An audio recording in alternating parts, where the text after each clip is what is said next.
Hello, this is Tim Marshall, and this is my presentation for Ethics in Research, the assignment for Module 10, Reflection on the Course.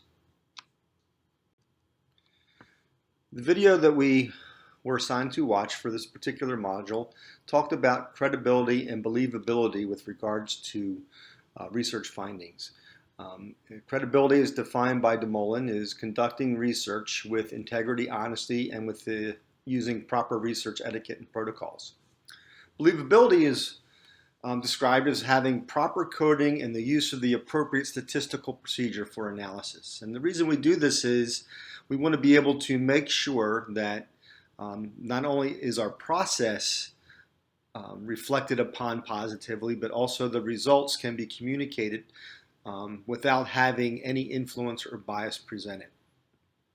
For example, credibility and believability have become recently rather hot topics in the world of media and news with regards to the recent political sideshow, or show, that if you want to call it, that was really rife with fake news, whether that fake news was, as described by Tuscadero and Zidali, focused on content. Sometimes the fake news was basically rendered fake because of the sender, or sometimes the communication channel.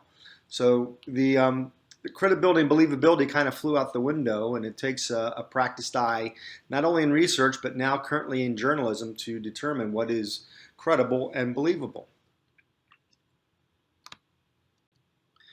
But moving back to the video that we were asked to watch, one of the first topics discussed was how do we handle variables with regards to whether we drop them or misrepresent the variables, looking for an answer. So regarding dropping due to insignificance and or fishing for answers to match a hypothesis, the Academy of Management says that if we've designed our research around a certain set of variables that we wish to measure, then we must present those findings for all the variables through all the full research activity, because what we might miss, even if a variable is shown to be insignificant for our research, that discovery might make sense for other research, and it might lead to different answers for different questions.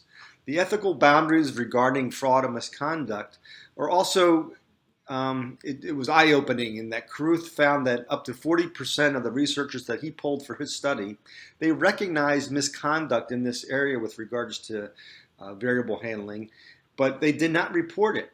So, where is this process breaking down? It seems that institutional review boards, though they are in practice, may not all have the same procedural requirements with regards to variable handling that are expected. So, that's the one group that should be, they're the referees of the research environment. They should be following specific requirements with regards to making sure that the variables as they are presented, and maybe even variables that they expect to see, are presented.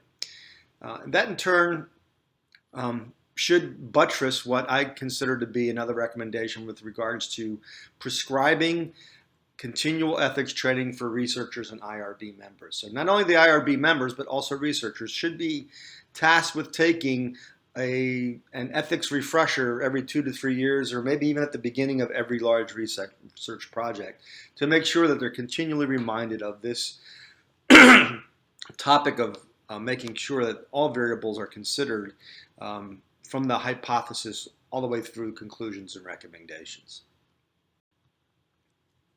The next topic in the video that we were asked to watch from the Academy of Management had to do with data sharing.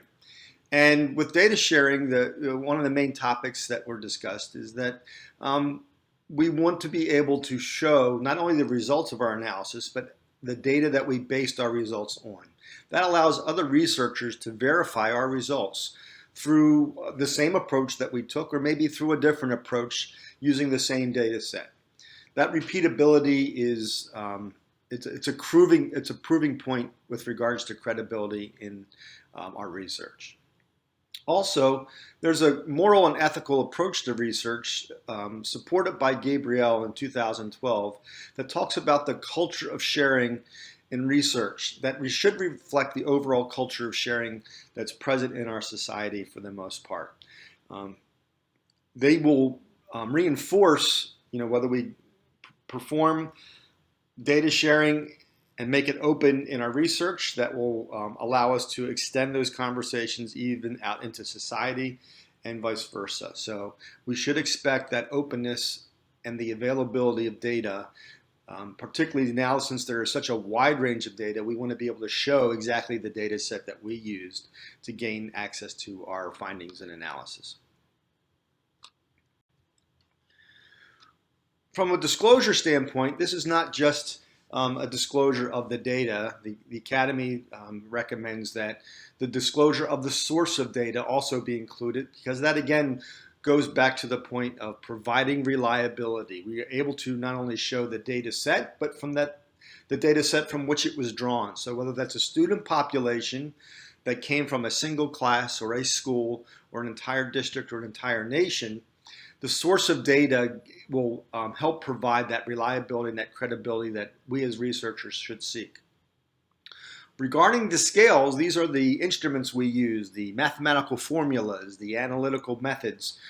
We should be able to disclose all of those because that again points back to reliability of our research.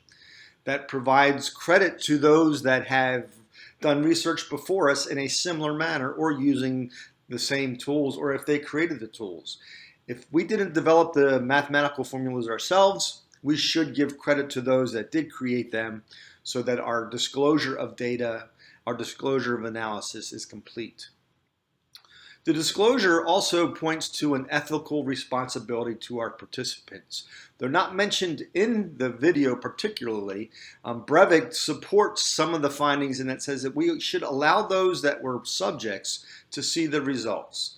So that comes from maybe some other ethical studies with regards to research, but it does show that disclosure not only is disclosure about data to our audience or data to other researchers, but also disclosure to those that participated in the research. They should be able to see the results of their participation. Funding sources, and this has become rather more open than it has been in the past, should be disclosed. That allows us to be able to present with our analysis any funding source that was used to perform the study or perform to undertake the study. The Academy of Management references in the video that this allows readers and audiences to determine bias in our results. Whether that's predetermined by just knowing that there's a funding source, or after seeing the analysis saying we're determining whether that analysis was actually skewed by the funding source. Further research performed by Yalpa Mawat defines another possible issue with making sure the funding source has been disclosed. And they go even further to not only determining whether there's a bias in the result, but to determine whether there was funding source participation in the creation of the research questions. So that really provides specific identification of a variable that maybe a sponsored vendor or a sponsored funding agency wants to investigate that the researcher might not have particularly wanted to include. So not only the funding source should be disclosed, but also whether the funding source was involved in creating and forming the actual research questions. With regards to the next topic, transparency, the Academy of Management in the video suggests that not only funders or disclosures or the sources of data, but the entire process be open to review. This allows anybody else outside the study to determine conceptual believability. So instead of just putting parts of the research or placing parts of the research process into an open review, the entire process should be open to review. This provides a relationship bonding moment between the researcher and the audience. This openness allows trust to enhance the ability for us to either participate in further research with new partners or gain access to new audiences with the current research. The transparency, the everything being available from those topics we discussed before all the way through the end result should be part and parcel of the delivery of the researcher. And particularly in the case of reaching new audiences and being able to utilize the current data and the current analysis for new research. So in conclusion, having taken other courses, having been part of institutional review boards, I find that this video supports the other approaches to ethical research. It does dive into the details with specificity in areas with regards to funding sources and transparency that maybe other research approaches do not, but it does fall very well in lockstep with those other environments. One that I've particularly used in the past because of research that is being performed with and using human subjects, students in particular, community college students in particular, is the 5-step approach that Wester suggests when you're working with human subjects. So the first one is respect for persons, and that should be a given, but in some cases it has to be stated because of the nature of funding sources. Sometimes the agencies don't always have respect as their highest calling.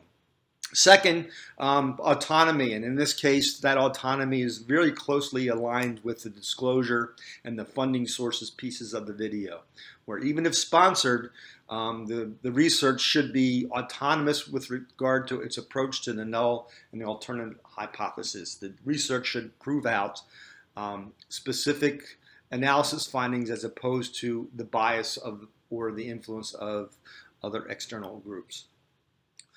Protection of vulnerable populations. Again, this is specific typically to student-based and teacher-based environments where you're using students and teachers as subject matter. They're providing the data either qualitatively or quantitatively about themselves. You want to be able to make sure that vulnerable populations are not harmed by the research. Beneficence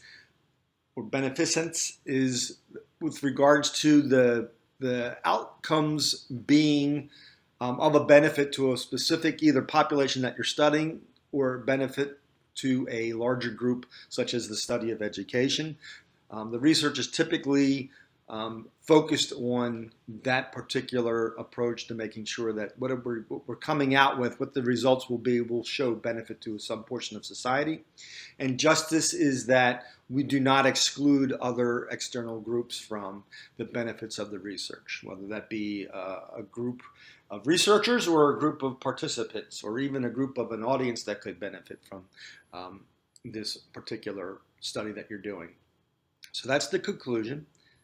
And I've also included 2 slides of the reference material that were used to create the presentation. And I'd like to thank Dr. DeMullen for the opportunity to study under him in this course. And I thank you very much. And I hope you have good luck with all your other courses.